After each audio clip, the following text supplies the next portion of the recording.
Okay, I went to the mental health at like 8:45 this morning, and I just spoke with the people real nice. I wasn't trying to be overly nice or anything, just normal.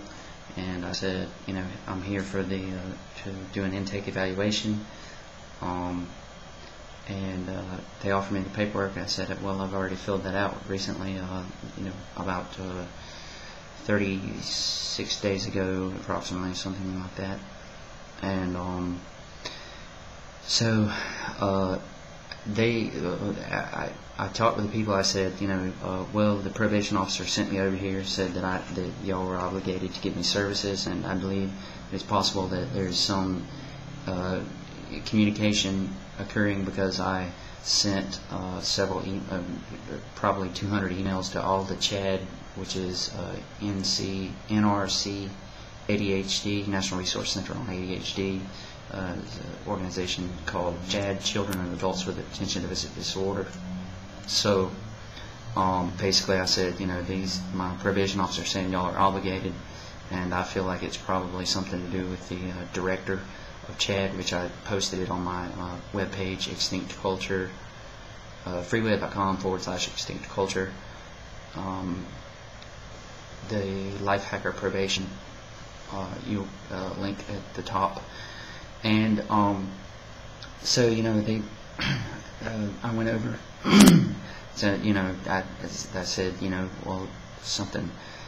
I mentioned something about they're obligated, or that because there's potential for a lawsuit if they don't, if they're refusing to treat me, and which I didn't say it in any kind of menacing way or any threatening body language or profanity or tone of voice or anything, but I believe they called the police because the woman came out, one of the staff members, I suppose. She said, somebody giving you a hard time. And then she walked over to me, and I was sitting there reading a Scientific American magazine. She said, are you giving these people a hard time?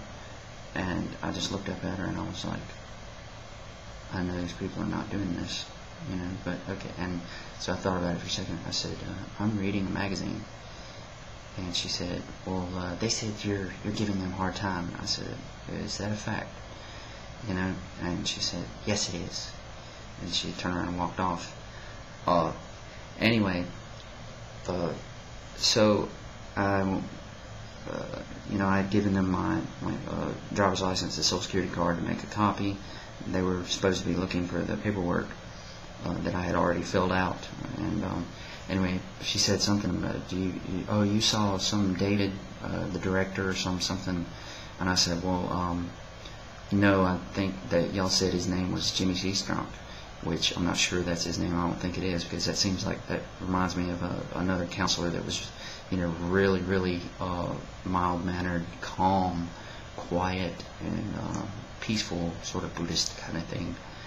And I don't think that was him, because it's the guy that I sat with and talked with is like a snob. He's just a jerk.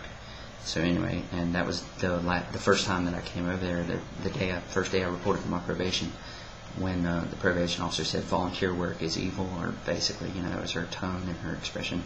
Anyway, so she came, then I went back to my uncle's house to talk with them about it.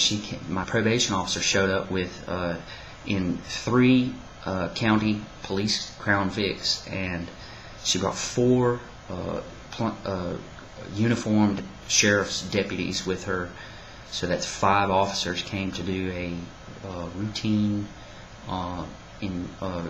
check, whatever it's called, where they check the house and all that.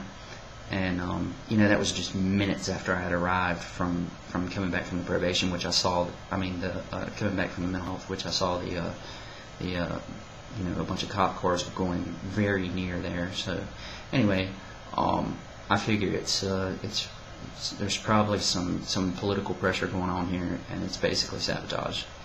And they're just trying to make it look good, like, oh, we're doing our best little probation parole services work, and really is they want to shut me up.